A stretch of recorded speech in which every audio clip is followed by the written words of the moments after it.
சபாநாயகர் அப்பாவுக்கு எதிராக அதிமுக கொண்டு வந்த நம்பிக்கையில்லா தீர்மானம் தோல்வியடைந்தது. தீர்மானத்துக்கு ஆதரவாக 63 பேர் வாக்களித்த நிலையில் எதிர்த்து 154 பேர் வாக்களித்தனர். சபாநாயகர் அப்பாவுக்கு எதிராக அதிமுக கொண்டு வந்த நம்பிக்கையில்லா தீர்மானம் சட்டப்பேரவையில் விவாதத்திற்கு எடுத்துக் கொள்ளப்பட்டது. சபாநாயகர் அப்பாவு தனது இருக்கையிலிருந்து எழுந்து வெளியே சென்ற நிலையில் அவையை துணை சபாநாயகர் பிச்சாண்டியை வழிநடத்தினார். எதிர்க்கட்சி துணைத் தலைவர் RB உதயகுமார் தீர்மானத்தை முன்மொழிந்தார். செங்கோட்டையன் உள்ளிட்ட அதிமுக உறுப்பினர்கள் மற்றும் ஓ பன்னீர்செல்வம் தரப்பு எம்எல்ஏக்கள் அனைவரும் எழுந்து நின்று ஆதரவு தெரிவித்தனர். அதன்பின் பேசிய எதிர்க்கட்சித் தலைவர் எடப்பாடி பழனிசாமி, சபாநாயகர் பெரும்பாலான நேரங்களில் ஒருதலைபட்சமாக செயல்படுவதாகவும் தேவையற்ற வார்த்தைகளை பயன்படுத்துவதாகவும் கவலை தெரிவித்தார். சபாநாயகர் ஆளுங்கட்சியின் எண்ணத்திற்கு ஏற்ப குறைந்த நாட்களே பேரவை நிகழ்வை நடத்தி இருப்பதாகவும் விமர்சித்தார். முந்தைய அதிமுக ஆட்சியில் பேரவையில் நடந்த நிகழ்வை எடப்பாடி பழனிசாமி சுட்டிக்காட்டிய நிலையில் கடந்த கால பிரச்சினைகளை பேச வேண்டாம் என்று முதலமைச்சர் கேட்டுக் கொண்டார். தொடர்ந்து பேசிய எடப்பாடி பழனிசாமி, ஆளுங்கட்சி எதிர்க்கட்சி உறுப்பினர்களை சமமாக கருத வேண்டிய சபாநாயகர் ஒரு கண்ணில் வெண்ணையும் ஒரு கண்ணில் சுண்ணாம்பும் வைத்து செயல்படுவதாக சாடினார். மேலும் எண்ணி கணிக்கும் டிவிஷன் முறைக்கு தீர்மானத்தை முன்மொழிய வேண்டும் என்று எடப்பாடி பழனிசாமி கேட்டுக் கொண்டார்.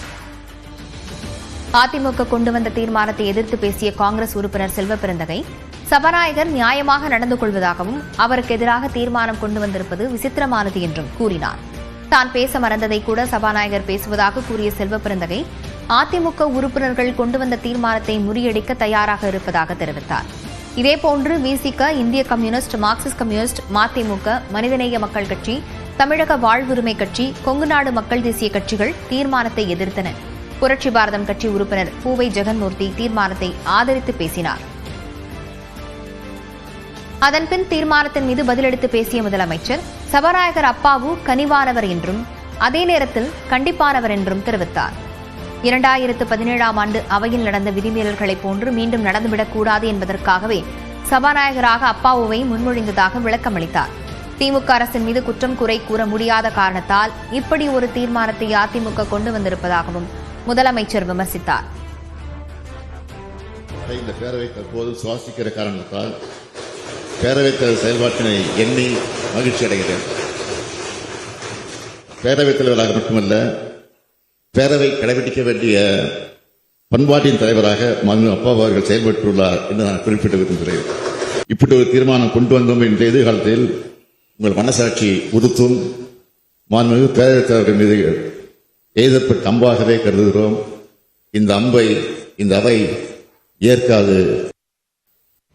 அதன்பின் குரல் வாக்கெடுப்பு நடத்தப்பட்டது. இதில் சபாநாயகருக்கு எதிரான தீர்மானம் தோல்வியடைந்தது. அதைத் தொடர்ந்து அவையின் நுழைவு வாயில்கள் மூடப்பட்டு எண்ணி கணிக்கும் டிவிஷன் முறைப்படி வாக்கெடுப்பு நடத்தப்பட்டது. இதில் தீர்மானத்தை ஆதரித்து 63 பேர் வாக்களித்தனர். தீர்மானத்தை எதிர்த்து 154 பேர் வாக்களித்தனர். இதனால் சபாநாயகருக்கு எதிரான நம்பிக்கையில்லா தீர்மானம் தோல்வியடைந்தது. இந்த தீர்மானத்தின் மீதான வாக்கெடுப்பை பாமக, பாஜக கட்சிகள் புறக்கணித்துவிட்டன.